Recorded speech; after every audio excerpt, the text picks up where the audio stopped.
Hello, and welcome to the Tuesday World Meditation. My name is Maureen Murphy, and I'd like to have you join me in my home here in Boulder, Colorado, as we share this sacred time and space, which is devoted to our shared practice and of entering stillness together and of giving together.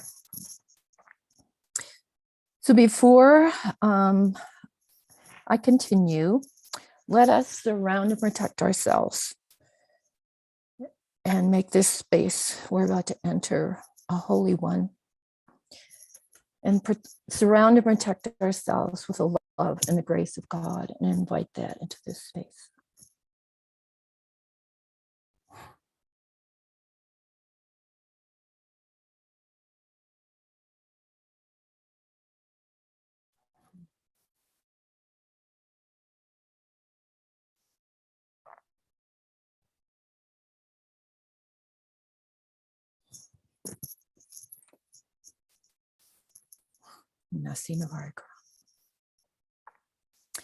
Now, I'd like to tell you a little something about the journey that I have had coming to decide what to share with you tonight. And it all started a while back when I was reading and studying What Will End War, and identifying that how to end war is to end the war within. And I worked with that, but didn't have any really big insights.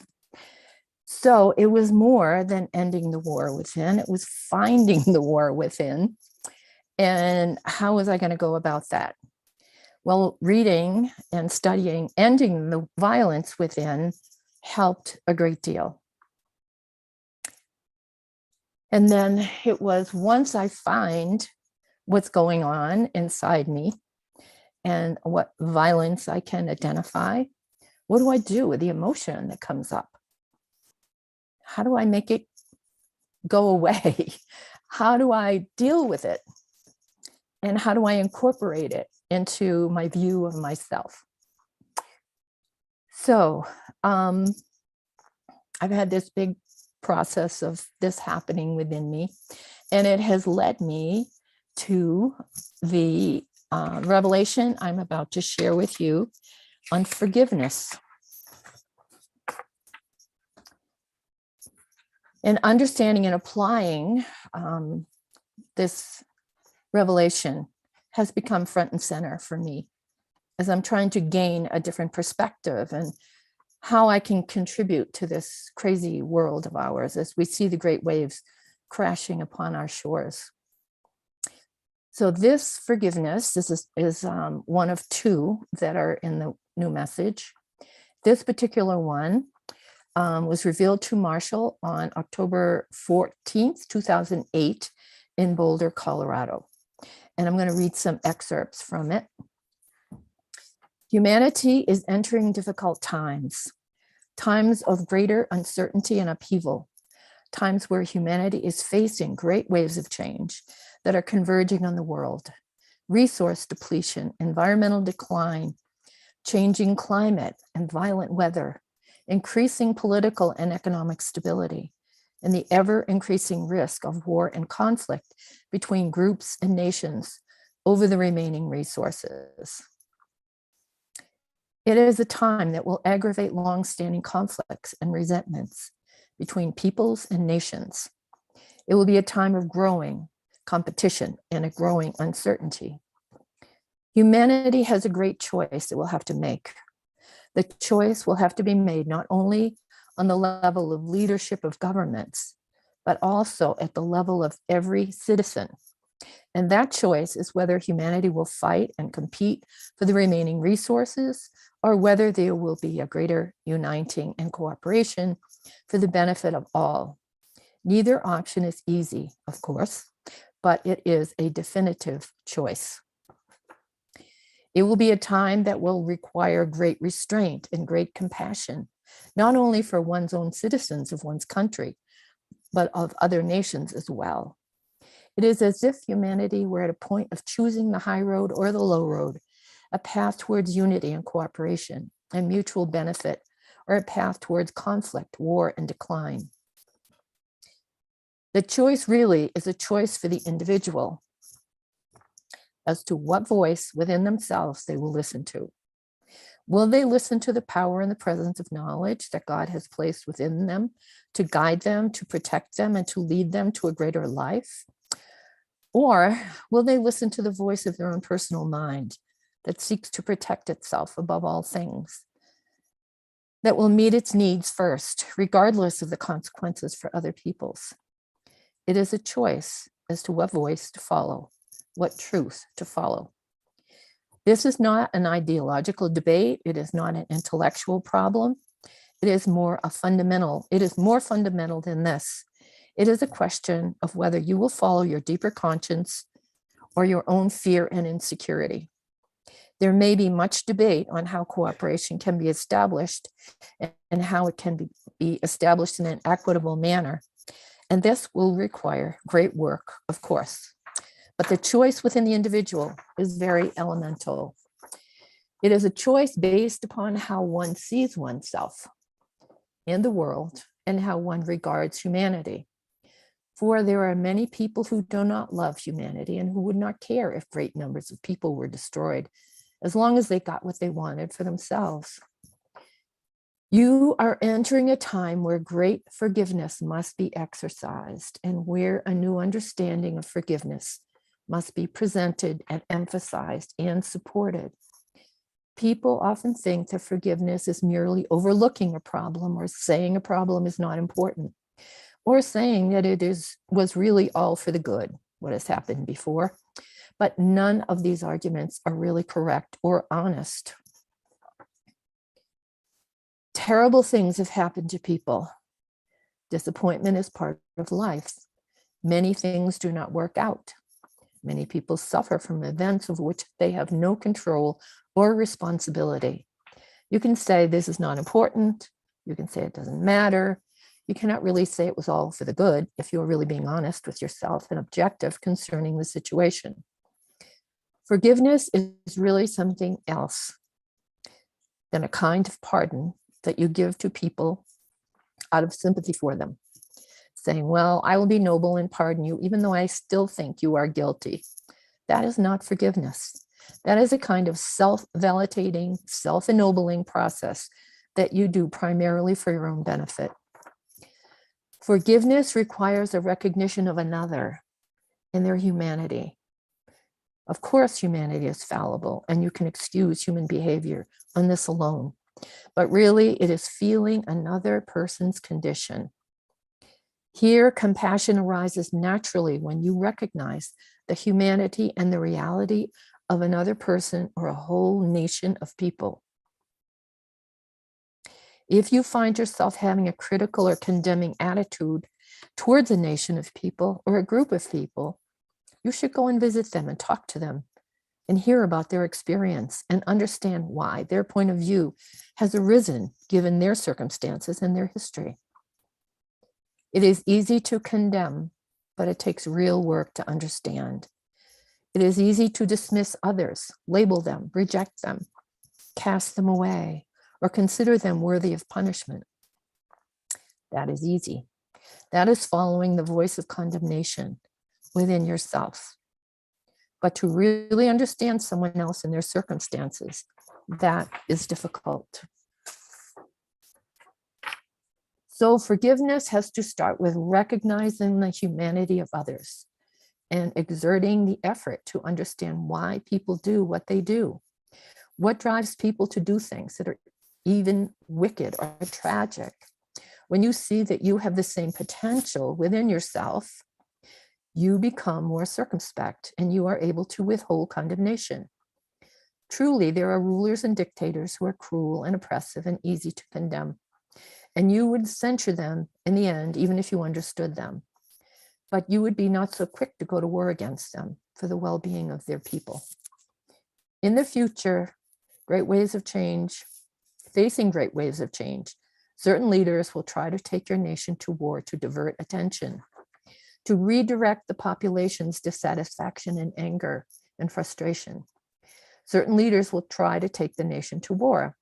They will create a new enemy and emphasize the danger of that enemy. They will try to frighten the people, thinking that this enemy really is out to destroy them, and you must fight them. You must unite to fight them. But with few exceptions, this is a ploy. This is a deception, because these leaders want to divert public dissatisfaction away from them and onto someone else, and appear to be a strong leader with the people's welfare at heart. And they will speak to people's condemnation, resentment, and rejection of others. They will exploit the unforgiveness that resides to such a great extent in the minds of people. This is how many wars are fomented. And there's much more to this revelation. And I invite you to explore it and explore ending the violence within and forgiveness. Okay, with this being said, I would like us to spend some time in meditation. So take whatever time you need to read your own step, your own practice, and enter stillness when you are ready.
Nasi Novari Kuram.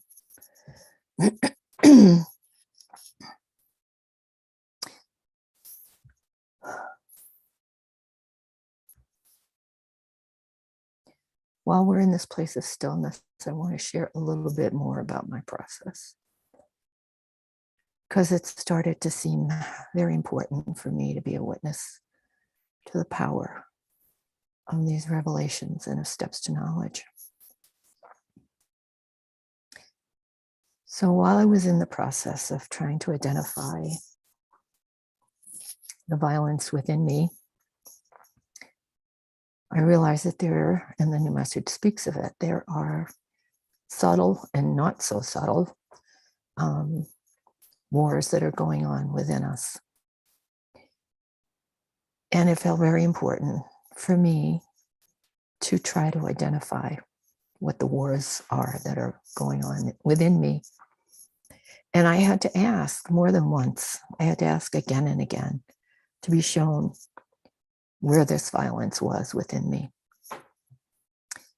And one night, as I was meditating, this well of emotion came up in me, along with a remembrance of something that I had done deliberately to hurt another person.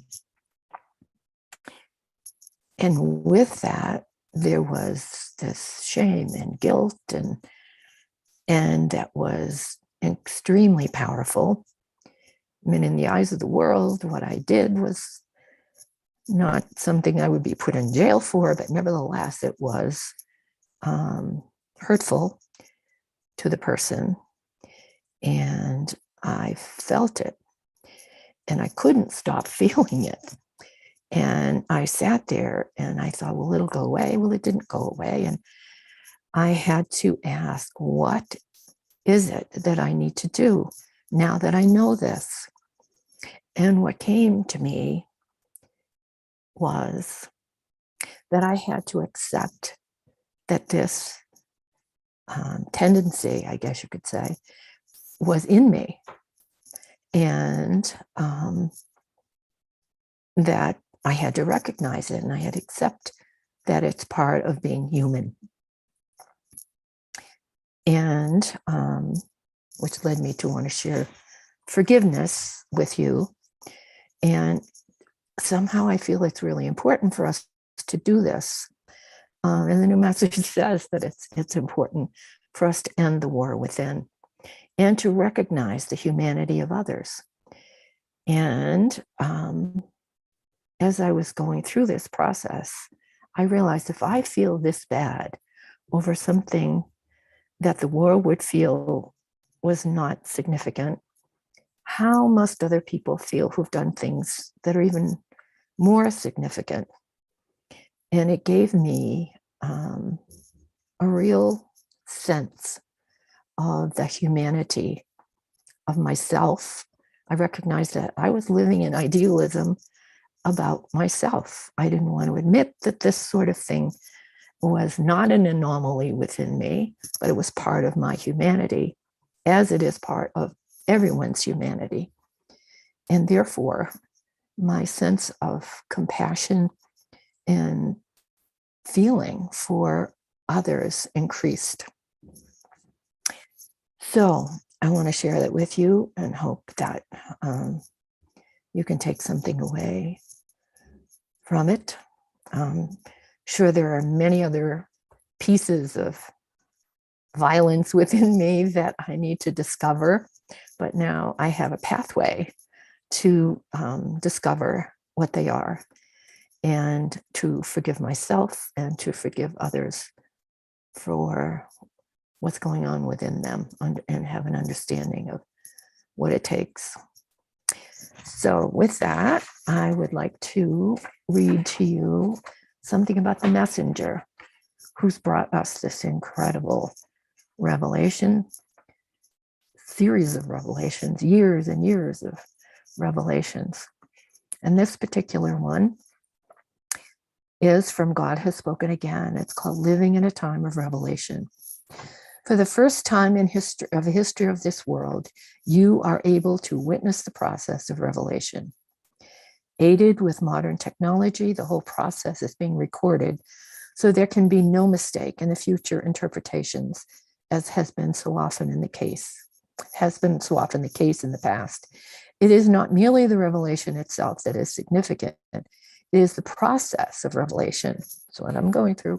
To be able to hear the voice so similar to that which spoke to the Jesus, the Buddha, and Muhammad, and many other great teachers, both known and unrecognized in the history of this world. This is a unique opportunity and a profound education that can clarify many errors in religious thinking and can cast all of God's previous revelations in a new and much clearer light. For in the history of this world and all worlds, the process of revelation is the same. An individual is selected and sent into the world. When they reach a certain stage in their development and maturity, they are called out of their normal circumstances, called to a great rendezvous, a great encounter with the angelic presence that oversees that particular world. Then they are called into a greater service and prepared for a greater service, prepared to bring something new and revolutionary into the world. Therefore, the message is very powerful, but it must be very clarifying.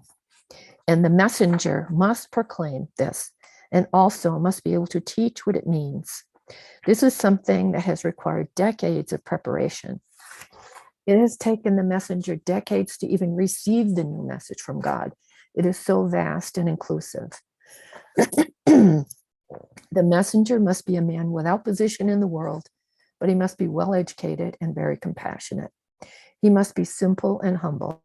He must speak clearly, but in terms that everyone can understand.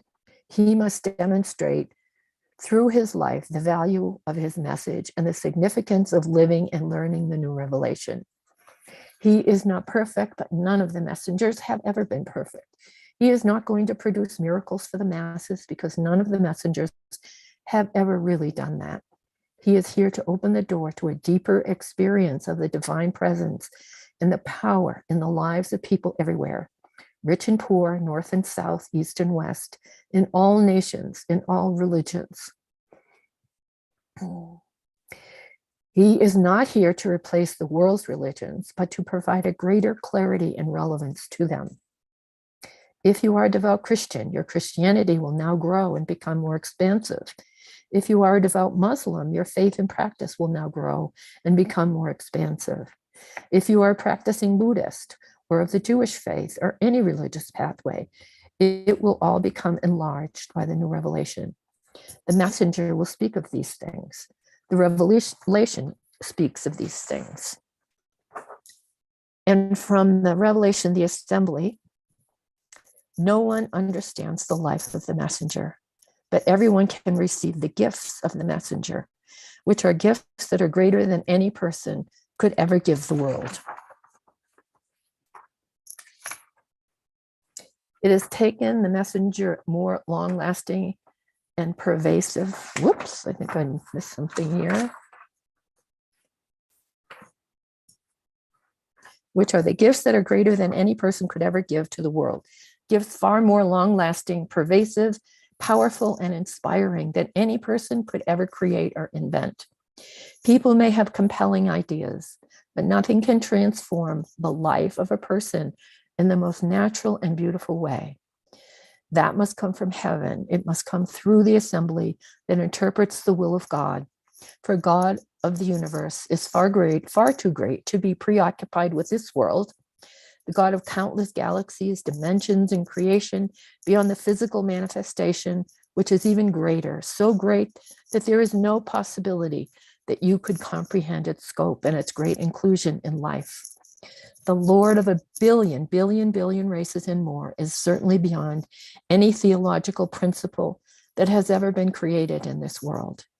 But it is part of God's new revelation, you see, because humanity is emerging into a greater community of life in the universe and must now begin to think of God in a greater panorama. For to understand what God is doing in this world, you must understand what God is doing in the universe. And for the first time, the revelation concerning this is being given to humanity, to a humanity that stands at the threshold of space. to a humanity that stands at the threshold of destroying the environment of the world and driving itself into ruin and catastrophe. It is the greatest threshold of humanity has ever faced and most consequential.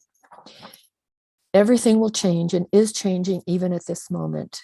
Because of this great turning point, God has sent through the angelic assembly and His presence a new revelation to the world, a revelation about life in the universe and the work of God everywhere, not based upon a tribe or region or upon a natural phenomenon or upon the limited history of a group or nation, but upon the reality of life everywhere. This great panorama gives you the greatest opportunity to recognize the power and the presence that lives within you and encourages you to use your intellect to support this realization. For this is what it was created to do, and this is its highest service to you. And also, I have asked that a link be shared to a YouTube video called A Prophet of God is in the World for You. And in this, Marshall speaks at length about why he is in the world. It's a very powerful video, and I encourage you to take a look at it. So let us send our love and our appreciation, our gratitude for what Marshall has brought into this world, this troubled world, and for us to help him make sure that his words are used wisely by us.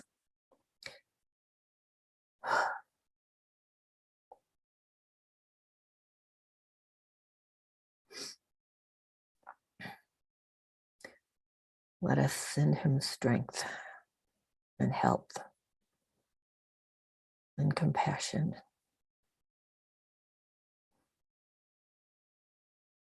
and appreciation for all he's doing.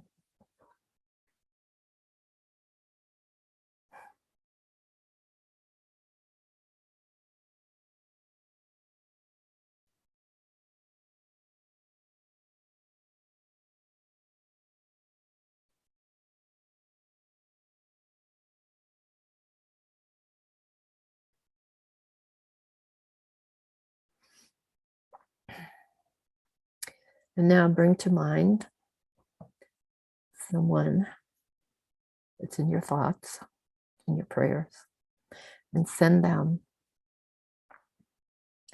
strength, power, forgiveness, whatever you think will help them along their path.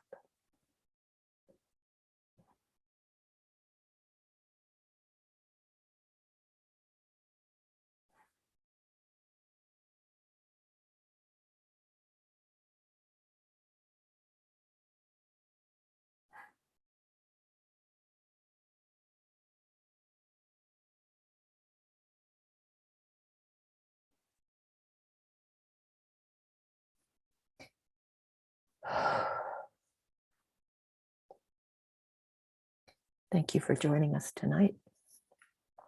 I wish you well. Nasi Novari Karam.